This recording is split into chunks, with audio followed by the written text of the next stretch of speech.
तसं नाही, खात्री.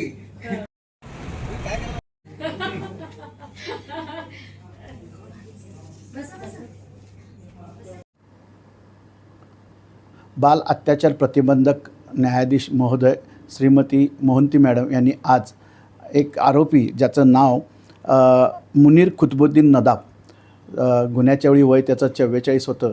आज रोजी त्याचं वय साधारण 51 असेल. त्याला 20 वर्षाची शिक्षा, सक्त मजुरीची शिक्षा सुनावली. घटना ही दिनांक 26/9/2019 रोजीची होती. यातील जी फिर्यादी महिला आहे ती साधारण त्यावेळी 52 वर्षाची होती आणि ती जत येथे जाण्यासाठी निघाली होती. तर या आरोपीनं त्याची गाडी MH12 BP 9414 यामध्ये बसून तिला जत येथे सोडण्यासाठी म्हणून घेऊन जातो असं सांगून एक निर्जन स्थळी नेऊन तिच्यावर बलात्कार करून तिच्याकडून तिच्या अंगावरचे सोने दागिने काढून घेतले होते.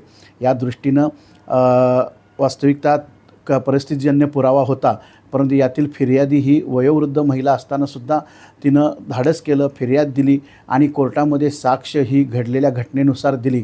त्या साक्षीचा तसेच डॉक्टरच्या साक्षीचं महत्त्व समजून एकूण 15 साक्षीदार यात आम्ही तपासले होते. त्या सर्व साक्षीचे अवलोकन करून सन्मान्य न्यायाधीश श्रीमती मोहंती मॅडम यांनी या आरोपीस 20 वर्ष सक्त मजुरीची शिक्षा दिलेली आहे.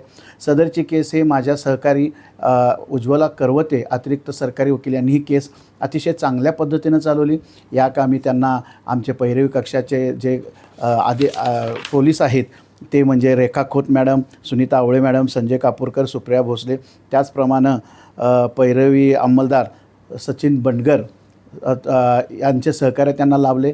त्यानुसार ही केस सुद्धा चांगल्या पद्धतीनं सन्माननीय न्यायाधीशांच्यासमोर चालली आणि ती चालवून आज रोजी शिक्षा झालेली आहे. यामुळे सुद्धा गुन्हेगारांना जरब बसण्याचे साठी हा न्याय निर्णय महत्त्वाचा आहे.